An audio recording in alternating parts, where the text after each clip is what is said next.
There are some people in this world who love you before you've done anything to deserve it, who decide, for reasons you'll never fully understand, that you matter to them, that you belong in their orbit.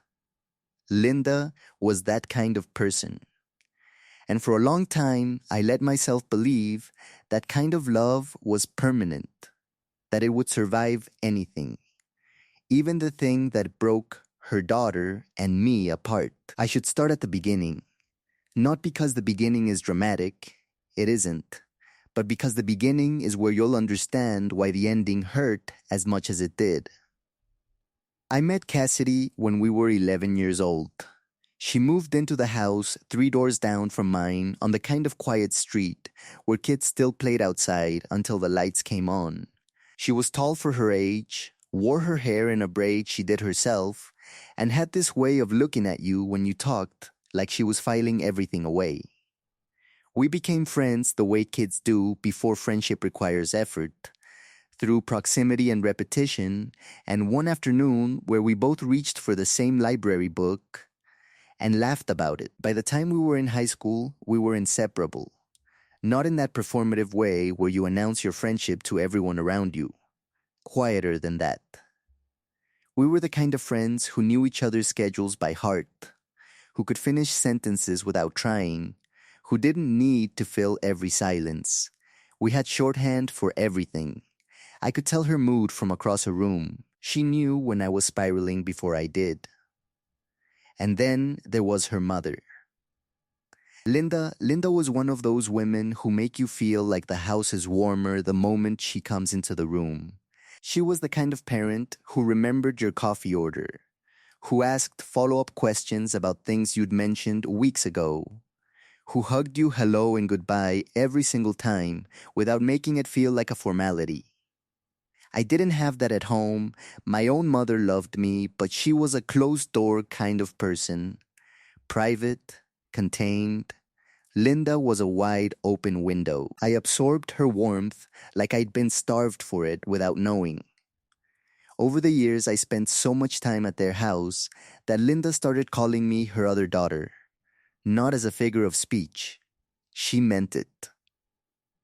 There was a running joke in their family that she had 2 kids, and one of them was just a little further away.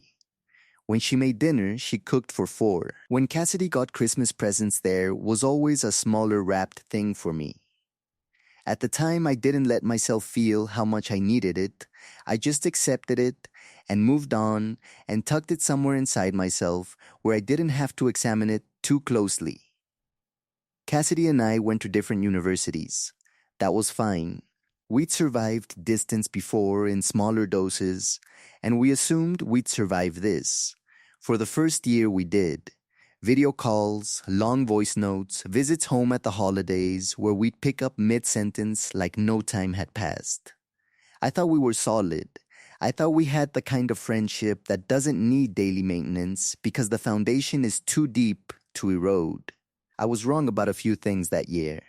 The second year is where it started to unravel, and I still have trouble telling this part cleanly, because the truth is that the unraveling was mutual and neither of us handled it well. There was a guy. His name was Daniel, and he was Cassidy's first serious relationship. I liked him at first. He was funny, easy to be around, and Cassidy was happy in a way I hadn't seen before. But somewhere in the middle of that year, something shifted in her that I couldn't identify. She became someone who needed him to be right about everything, who edited herself in his company, who started framing her decisions around his preferences in ways that worried me. I said something. That was my mistake. Or at least it's the part I own. I said it clumsily and at the wrong time and with slightly more certainty than I had any right to have. We were on the phone and she'd just told me he'd said something dismissive about her ambitions and she'd laughed it off, and I said, quietly, that I thought she deserved someone who didn't make her laugh off things that mattered. And the silence on the other end of that call was so different from our usual silences. It had weight in it. A different kind. She didn't end the friendship that night. But she started pulling back. slowly at first. The calls got shorter. The voice notes stopped. When I reached out, she responded, but there was a formality to it, a managed quality, like she was choosing her words more carefully than she ever had with me before. I kept reaching. I kept telling myself it was the distance, the stress of university, the natural drift that happens in your 20s when people are becoming themselves at different speeds. Then, she and Daniel broke up, which I found out not from her, but from a mutual friend. And I called her immediately, ready to be whatever she needed. She picked up. The conversation lasted 4 minutes. She said she was fine, she was tired. She'd call me later. She never did. I don't know exactly what happened in the space between her pulling back and the silence becoming complete. I've spent years trying to map it, and I can't. I know that somehow I became associated in her mind with the version of herself she was trying to leave behind. That I represented, somehow, the exact clarity she wasn't ready to sit with. That loving me meant admitting I'd been right about something she had needed very badly to be wrong about. I know this because of Linda. Because Linda, even during the years of silence, stayed. She found me on social media about 6 months after Cassidy stopped responding to my messages. She sent a voice message. Linda was always ahead of her time with technology, and she said she just wanted me to know that she loved me. That none of this was my fault as far as she was concerned, and that her door was always open. I cried in my kitchen for 20 minutes after listening to it. Then I replied, and we started a quiet thread of communication that Cassidy didn't know about and that I never quite knew how to feel about. Linda asking how I was doing, me sending her photos of things she'd like, her sending me recipes she thought I'd use. Small, steady, consistent, a way of keeping the light on. 3 years passed. I built a life that didn't include Cassidy in it, and I got better at not thinking about the shape of the space she used to fill. Then Linda called me. Not a message, a call. She didn't say much. She said she thought it was time, that something had shifted, that she didn't want to tell me too much, but she wanted me to think about coming by. I asked if Cassidy knew. Linda paused, and then she said she'll be okay with it. Not that she'd invited me. Not that she'd asked. Just that she'd be okay with it. I drove over on a Saturday morning in October. The kind of morning that feels like the world is trying to hold itself still before something changes. I hadn't been to that house in 3 years. I sat in my car outside for about 10 minutes before I got out. The door opened before I knocked. Linda was standing in the doorway with her arms already open, and she pulled me in and held on, and I felt 17 years old again, and it took everything I had not to come apart on her front step. She held me for a long time. When she pulled back, her eyes were wet, and she looked at my face the way she always had, like she was checking something off an internal list, making sure I was whole. She said very quietly, I prayed you'd come back. And then, almost immediately, like she needed me to have the full picture before we went any further, she said, she won't admit it. But she prayed for it too. I didn't say anything. I just nodded, and she stepped aside and let me in. Cassidy was in the kitchen, standing at the counter with a mug in her hands, dressed like she tried to look casual and failed, everything slightly too put together for a Saturday morning at home. She heard me come in and turned around, and we looked at each other across the length of her mother's kitchen like two people trying to figure out who was supposed to speak first. She said hi. I said hi. And then nothing happened for a moment that felt much longer than it was. Linda made herself extremely busy making noise in another part of the house.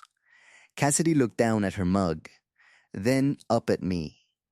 She said she wasn't sure why her mom had called me.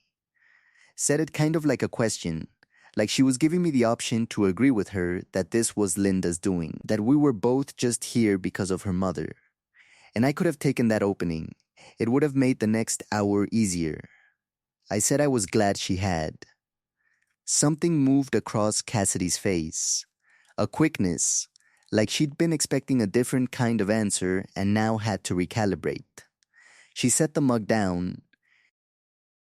She asked how I was doing, and I told her honestly. I said I was okay, that I'd built things I was proud of, that I missed her, and that I'd been angry for a while, and that I wasn't angry anymore. Mostly, I said mostly because I believe in being specific. She was quiet for a moment. Then she said, "You were right about Daniel. Flat, factual, no drama around it." I said I didn't need her to say that. And I meant it. She said she knew I didn't need it. She said she needed to say it. And I understood that distinction because I've been on the other side of it. The difference between apologizing because the other person requires it and apologizing because you require it. Because carrying the truth of something without ever giving it a place to land is its own kind of weight. We didn't fix everything that morning. I want to be clear about that. Because I think there's a version of this story where two women sit in a kitchen and cry, and everything goes back to the way it was. And I'm telling you, that's not what happened. What happened was more complicated and also, in its own way, more real. We talked for almost 2 hours. About the fight, yes, but also about everything that sat underneath it. About who we'd been to each other and who we'd become, and the gap between those two things. About what we missed and what we'd outgrown, and whether there was a version of a friendship between the people we were now. There were silences that were comfortable and silences that weren't. Linda came back into the kitchen at some point and made us both eat something without asking whether we wanted to, which is exactly what Linda does. And the three of us sat around the table, and it felt like a kind of grace that I hadn't expected to feel that morning. When I left, Cassidy walked me to the door. Linda was somewhere else in the house, giving us space with the particular care of a woman who understands exactly how much room a moment needs. Cassidy stood in the doorway and said she was glad I came. Quietly, the way she says the things she actually means. I said, "Me too." I said, "Tell your mom thank you." Cassidy smiled and said, "She already knows." I walked back to my car in the October light, and I sat there again for a minute. Not because I was hesitating, but because I wanted to feel it without rushing past it. Some things deserve a moment of stillness before you carry them forward. Here's what I've been thinking about since that day. About Linda specifically, about the particular kind of love she offered. Not the love between me and Cassidy, which was always complicated by history and intimacy and ego and all the things that make close friendships so fragile. I mean the love that Linda gave, which had no obligation attached to it. She didn't love me because she had to. She didn't stay in touch because it was convenient. She loved me because she had decided I was worth loving, and that decision didn't come with an expiration date. There's a scarcity of that in the world. The people who love you before you earn it and then keep going. The people who hold the door open even when the person on the other side has stopped knocking. I think when you find those people, you need to say so. Not just feel it, but say it. I called Linda a few weeks later.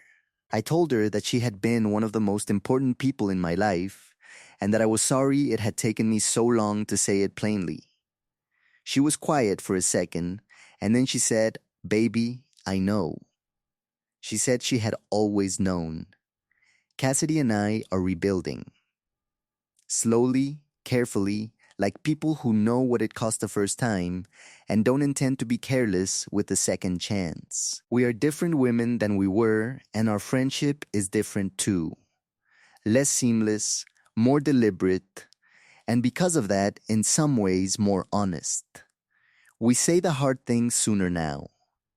We've both had enough silence to know how much it costs. But every time I pull up to that house, every time the door opens and Linda is standing there with her arms already moving, I feel the thing that started all of this. The feeling of being chosen by someone who didn't have to. I've learned to let myself feel it fully now. Not tuck it away and move on. I let it land.